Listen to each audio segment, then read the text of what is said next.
JoJo's Bizarre Adventure has had a fairly large journey.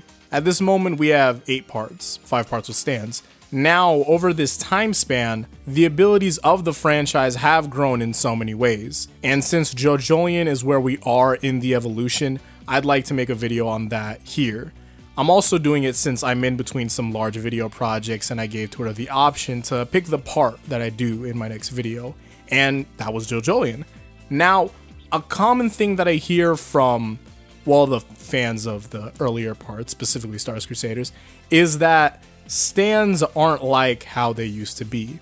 And they don't mean stands like Crazy Diamond, Sticky Fingers, or Underworld. They mean Star Platinum, Silver Chariot, and The World, the big boys. But I like to think about what Araki had said when he got the same criticism for stands in Part 4. I constructed Part 4 around the theme of mental and emotional weakness. The stands were created by exaggerating the viewpoints of characters consumed by their own flaws. I was thinking about how strong enemies show up in manga. After them, an even stronger enemy shows up, and after them, an even stronger one. So what happens at the very end? It's kind of like thinking about the edges of the universe. Once you look about the world, you realize that what it really means to be a strong person is not to do bad things. An enemy who does do bad things is a person who has a spiritual weakness, and what's truly scary is when someone takes that weakness and uses it to lash out against others. That quote is one that I hope sticks with you because that design philosophy massively impacts JoJo to this day. Now, stands started to branch off and take their own different route when he introduced Diamond is Unbreakable, and at the end of said branch is JoJolion and its stands. So let's find our examples in some of the enemies. Let's use Tamaki Damo and his stand Vitamin C first. Each aspect of the stand will come back to his manipulative character. Close range stand, for example. It seems pretty far off considering that we've had a bunch of close range stands before, but consider this. The whole idea behind it is that he's more powerful the closer he is to you. He was able to get closer to Norisuke Higashikata through dating his daughter Hato. In doing so, he was able to infiltrate the family household and pick off everyone one by using Vitamin C. This is his strength. You just can't run up on Norisuke anywhere, unless you have the stand ability for it, which he doesn't. That's why he got him where he stays. Now, since his personality is normally manipulative, Araki most likely wanted to go about this route since this is what makes the most sense for his character. Now, let's consider another factor of being close ranged. He's weaker when you keep your distance from him. Now, look to Hato when she had found about his true nature. She was so distressed and disappointed, so she had 2 reasons to keep her distance. Because of his stand ability, and because she was disgusted with who Damo truly was. Then, there's the final piece to this. With being close ranged, he's entirely powerless when he can't get to you at all, physically and mentally. And you can refer to the entirety of Walking Heart, Breaking Heart with this. Damo consistently tries to get to Hato to hear him out so he can go about manipulating her further. That's the only way he can get his ability off because he's powerless when she has this distance between them.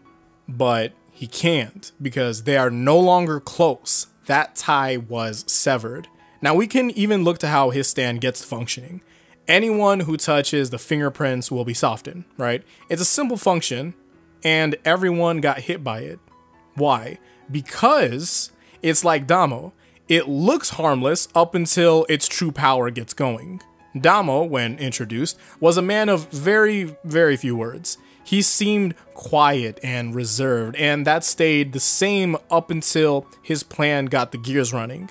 I think outside comparisons even work great for what I'm going for here because consider Spice Girl and how that stand works. Vitamin C does not attack by itself. It relies on Damo setting everything up in a secretive way to get a standoff to work, i.e. the Higashikata household and that boat incident. Spice Girl and Trish can fight on their own. They don't rely on that type of methodology that Damo requires to function, and that is key when considering the design of this stand and character. Oh yeah, and the final addition to this, Vitamin C's ability to soften categorizes into a manipulation type of power. It manipulates organic matter, precisely the properties of it, so yeah, manipulative power for a manipulative man. We can also use Dolomite in his stand Blue Hawaii. Now, if you look to Dolomite's introduction with Jobin, Jobin explains his need to climb in life to be happy. From when you're born, you're at 0 and you have to go upwards. Dolomite, from when you first meet him, tells you that he's just comfortable with living out his days in the pond. There's no upwards movement for him. He's alright with living life linearly. That reflects in his stand ability. Blue Hawaii's ability is Mind Control Contagion. The fact that it spreads isn't what I'm connecting, because I don't see what I would go connect there. It's the fact that anyone infected only moves in a linear path to get to its enemy. That, in and of itself, is a weakness. We could also draw parallels for how Dolomite follows a linear way of thinking even in his attacks. Yasuo had defeated him, and that wasn't a thought that he could even consider because his only goal was to get Josuke to the pond. Now, this isn't to say that the previous parts didn't have unique and parallel aligning type of stand design, because they did. This was just JoJolion's version. Though I think the biggest thing to focus on here is the design of the stand abilities in specific without connection to the user. These abilities are different, for the lack of a better term. You can see elements of previous stand abilities in some of them, but the ones in JoJolion will have more to it, or just be more specific. For example, California King Bed. If there were branches to a stand design type of tree, you would see this at the end of the Darby branch, I'd say, along with stands like Boyz II Men and Marilyn Manson. I feel like the intricacies of stand design has a fantastic average now when compared to when we had first started with this new concept. It's seen more on important characters, but when it comes to JoJolion, the abilities are still very unique. Brainstorm, Paisley Park, Speed King, Soft and Wet, the Head Doctor, and whatever the hell he is. These stands are very different, and I love it. It's amazing. Thank you all for watching.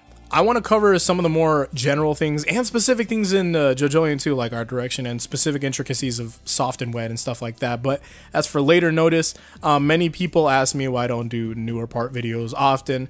The reason is because I feel like I haven't even fully covered a lot of the earlier parts still, honestly.